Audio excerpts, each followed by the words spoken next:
SS प्रमुख श्री उद्धव ठाकरे ने पुणे में सामाजिक कार्यकर्ता डॉक्टर बाबा वहाद से मुलाकात की। पहिल्या कधी आलो तो आता लक्षात नाही, पण आजची भेट ही आयुष्यभर लक्षात राहील। आणि आपल्याला तर मी प्रथम भेटतोय, आपले आशीर्वाद घेण्याचं कित्येक दिवस मनात होतं। तसं मी विश्वंभरजींना बोललो पण होतं की मला यायचंय, बाबांचे आशीर्वाद घ्यायचे। आपलं बोलणं मी लक्षपूर्वक ऐकलं आणि त्यात आपण सुरुवातीला जे बोललात की तुम्ही, आता हे तुमचे शब्द आहेत म्हणून मी वापरतो, म्हातारपण स्वीकारायला तयार नाही। आजही तुम्ही प्रेरणा देतात आम्हाला। माझं मत आहे प्रेरणा कधीच म्हातारी होऊ शकत नाही। मी येताना एक सरकारी ताफा गेला, त्याच्यात जयंतराव तुमचे पूर्वाश्रमीचे नेते होते। महत्वाचा मुद्दा काय की जिंकलेले सुद्धा इथे येत आहेत आणि आम्ही हरलेले सुद्धा इथे येतोय। थोडक्यामध्ये या निकालावरती ना हरलेल्यांचा विश्वास आहे ना जिंकलेल्यांचा विश्वास आहे। जिंकले ते विचारतात त्यांना धक्का, आपण जिंकलो कसा आणि आम्ही हरलो, आम्हाला धक्का बसला, आम्ही हरलो कसा। याचं कारण स्पष्ट आहे की जे आता आमच्याकडनं आपण वळून घेतलं की सत्यमेव जयते, आता सत्तामेव जयते सुरू झालेलं आहे आणि त्याच्या विरोधात आपण उभे राहिलेलो आहोत। ठीक आहे, आताची सुरुवात आहे। या एवढ्याशा आंदोलनाने काय होणार असं जर कोणाला वाटत असेल तर वणवा पेटवायला एक ठिणगी फक्त कारणीभूत असते, ती ठिणगी आज पडलेली आहे। पैशाचा अमाप वापर झाला हे आपल्याही कानावरती आलं। आमच्यापैकी काहींनी, म्हणजे सगळ्यांनी तो व्हिडिओ तर बघितलाच विनोद तावडेंचा, योजनांचा भरपूर पडणारा पाऊस पाहिला। थोडक्यात काय केलं या सरकारने, योजनांचा अनेस्टेशिया देऊन आपलं सत्तेचं ऑपरेशन पूर्ण केलं। महत्वाचा मुद्दा हा असा एक नाही, एक अनेक मुद्दे आहेत, त्यातला ईव्हीएम हा एक महत्वाचा मुद्दा आहेच। आणि म्हणून मी मगाचा जो उल्लेख केला की जिंकलेले सुद्धा हरल्यासारखे येतात आणि हरलेले सुद्धा जिंकल्यासारखे इथे येत आहेत, याला एक कारण नक्कीच ईव्हीएम आहे। एक साधा प्रश्न माझा असा आहे, जयंतराव आपण तो मुद्दा घ्यायला पाहिजे। आपण आरटीआयच्या माध्यमातून इतर कोणती माहिती मागवू शकतो, पण बाबा आज आपला जो तुम्ही आठवण करून दिली, अगदी सुरुवातीला एक दोन वेळा मी तसं मतदान केलं बॅलेट पेपरवरती। लोकशाहीमध्ये माझं मत कुठे जाते हे मला शेवटपर्यंत कळण्याचा अधिकार तुम्ही आज माझा काढून घेतलाय। मग कोणीतरी म्हणेल की तिकडे तुम्हाला ती रिसिप्ट दिसत नाही का? रिसिप्ट दिसते, बरोबर आहे। मग ती रिसिप्ट दिसल्यानंतर किंवा काय त्याला म्हणायचं व्हीव्हीपॅटवरची, ती दिसल्यानंतर जेव्हा आम्ही पुन्हा फेर मतमोजणीची मागणी करतो तेव्हा ती मोजणी का नाही जात? मग व्हीव्हीपॅटवरची जी निशाणी आहे किंवा त्या ज्या काय रिसिप्ट येतात त्या सुद्धा तुम्ही मोजा ना। कारण मी माझं जे काय मत देतोय ते तुम्ही मला तिकडे दाखवताय, पण आतमध्ये रजिस्टर कसं होतंय हे काही कळत नाही, ते कळायला मला मार्ग नाही। आणि त्या यांचे पती यजमान निर्मला सीतारामन यांनी एक अत्यंत सोप्या भाषेमध्ये सांगितलं, परकला प्रभाकर, की त्यांनी सांगितलं की जी काही 76 लाख जवळपास मतं ही शेवटच्या तासात वाढली, सरासरी काढली, कारण ते मोठे गणितज्ञ आहेत। एवढ्या 76 लाखांची जर का सरासरी काढली तर प्रत्येक महाराष्ट्रातल्या प्रत्येक मतदान केंद्रावर किमान 1000 लोकांची रांग पाहिजे।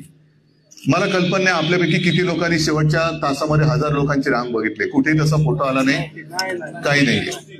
आणि सगळ्यात महत्वाचं म्हणजे आज एवढं मी 500पेक्षा जास्त राक्षसी बहुमत मिळाल्यानंतर महाराष्ट्रात आनंदोत्सव का नाही? सगळ्यांची चेहरे हे असे विस्मयकारक काय आहेत?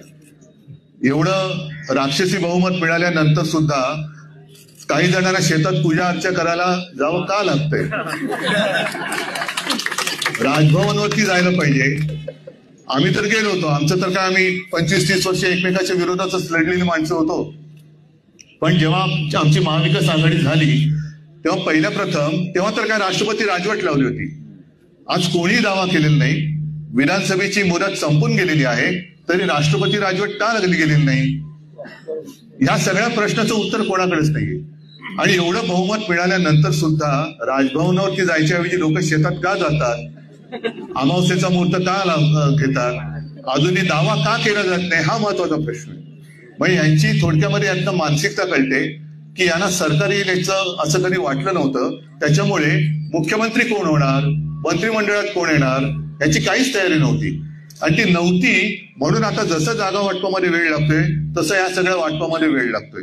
असो, मला असं वाटतं आज मी मुद्दामून आलो आपले आशीर्वाद घ्यायला, कारण कोणीतरी आम्हाला एक वडीलधारक पाहिजे की तू करतोयस ते बरोबर करतोयस, तू करतोयस ते चुकीचं करतोयस ते सांगणार कोणतरी पाहिजे.